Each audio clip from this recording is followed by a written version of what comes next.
Hi and welcome to Miss and Arms. So today we will present to you about the memory management in operating system. So from group number 6. Right, move to the next one. Group members. Me myself is Muhammad Abdul Rosman and my friends over here is Muhammad Ifan Mustakin and my friends also Muhammad Ashrul and Muhammad Yasir.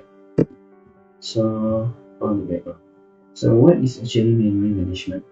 So memory management in operating system is the process of controlling and coordinating computers in memory. This ensures that blocks of memory space are properly managed and allocated so the operating system, application, and other process have the memory they needed to carry out their operations.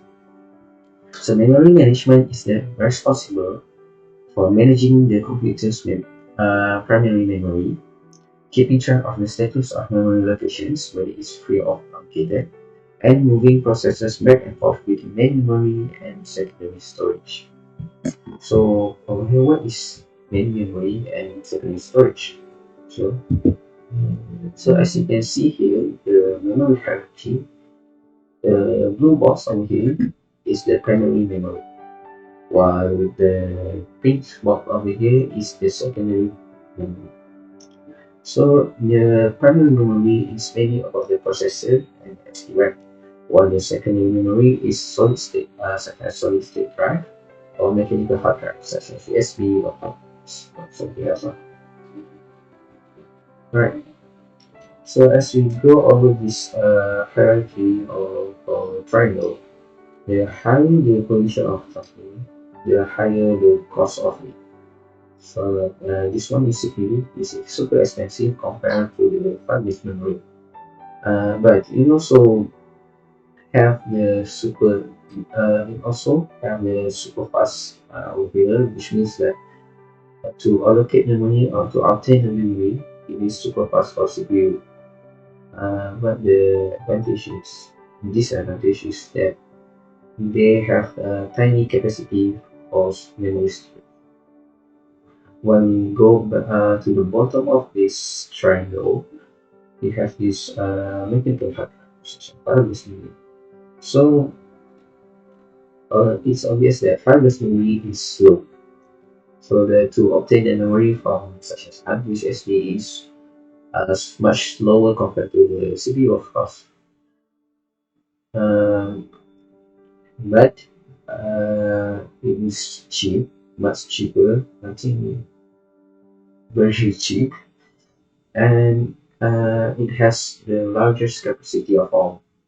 So that to the bottom, we so the conclusion at the bottom, they have very large capacity but slower in memory allocate. We go to this higher position of the triangle. It's much more faster in memory allocate, but uh, much more less in storage. Right, right.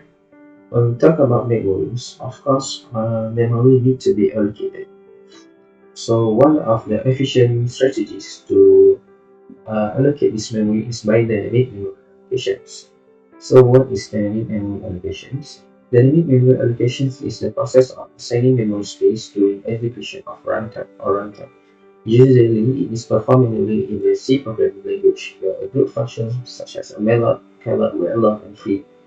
But in this case, in this study, we using C++. So this one in C++, dynamic memory allocation is referred to as allocating or deallocating memory during runtime. Compile time variables are automatically allocated and deallocated, while dynamic memory allocation requires manual cleanup space being used for variables or array storage. So let's see through this diagram. So there are variable size of memory request queue and also variable file of pool of memory. So we need to have to use this dynamic memory to assign uh, this request memory to this pool of memory different size. So there are few strategies by dynamic allocation. Is first fit, best fit, worst fit, and next fit. for the first one, first sheet. So these are the code that they are programmed by using C++. So let's see, the box size will be box size for the memory will be 100, 500, 600, while the process size will be 212, 417, and 112 and 456. So as we know, the first week, the process size that first that can fit into this box size will put into that. So the output will be the process number 1, 2, 3, 4. The process number 1 that have process size of 212 will be fit into block number 2, which is the box size of 500. And then process number 2 that have process size of 117 will fit into block number 5, as number 5 has the 600 size block size. And process number 3 have to 5 and 12 will be put into block number 2, as the number 2 have the values of the process number 1 that can fit into this, while the process number 4 is not allocated because there is no much spaces that they can fit. So this is occupied, this is occupied, and then 100, 200, and 300 is not enough space to this process, the processes. Alright, we go to the next one, which is next screen. So we have over here size of the coding, and then the main over here is the box size 5, 10, 20, and the process size 10, 20. So the output will be process number 1 that have process size of 10 will be in the block number 2, and then process number 2 block process size 20 in block number 3 over here, and then process number 3 they have process size of 5 will fit into block number 1. So I will pass this presentation to my friend. Assalamualaikum warahmatullahi wabarakatuh. My name is Muhammad Ifan Mustaqim. I will be explaining the next code. The third code is the best fit algorithm. This is the code that will enable the best fit algorithm. This algorithm will allocate the smallest free partition which meets the requirement of the requesting process. This is the output for this code. We use the cell sample as the first fit algorithm. As you can see, the process number 1 with the process size is 212 is allocated to block number 4, and the process number 2, the process size 417 is allocated to block number 2, and process number 3 with the process size of 112 allocated to block number 3 process, and lastly the process number 4 with process size 426 allocated to block number 5. Next is the worst fit algorithm. If the best fit algorithm chooses the smallest free partition, the worst fit will choose the largest partition among the freely available partition available in the main memory. We still use the same sample as before.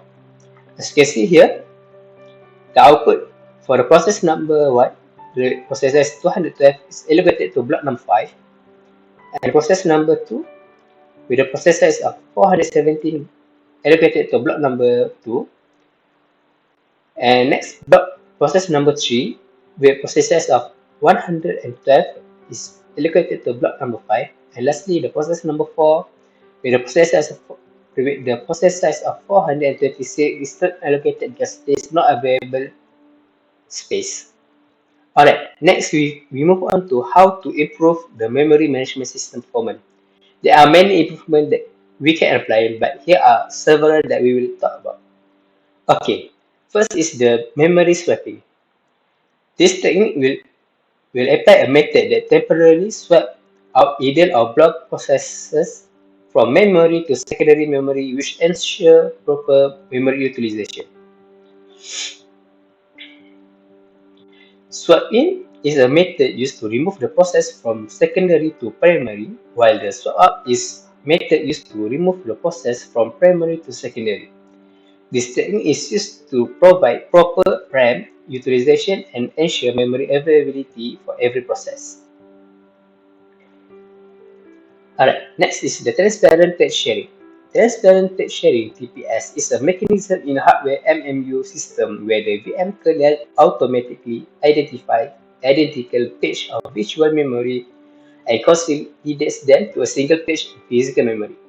This helps to free memory that a virtual machine would otherwise be using and is used by the VM kernel for more effective use of physical memory resource by only storing one's memory page.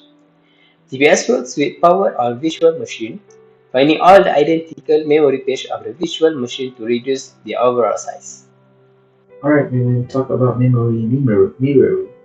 So mirroring is the technique used to divide memory into two separate channels, usually on a server, one server. It's create a redundant copy of memory similar to RAID 1 for storage. Configuring the memory mirroring mode involves setting from system utility screen. Memory mirroring modes replicate and stores data on two pairs of DI and MS within two channels simultaneously. Mirrored mode RAM can continue to operate despite the presence of sporadic uncorrectable error. What it means that the first one, when the quality memory, we will copy of two copies memory A and memory B. So let's say that something error occurred in memory A, the process can be still can operate because they have a backup memory. So the system will keep on running, although they have some error and memory A. Alright, so I think that's all from us. So this will be the process. Okay. That's all from us. So thank you for watching.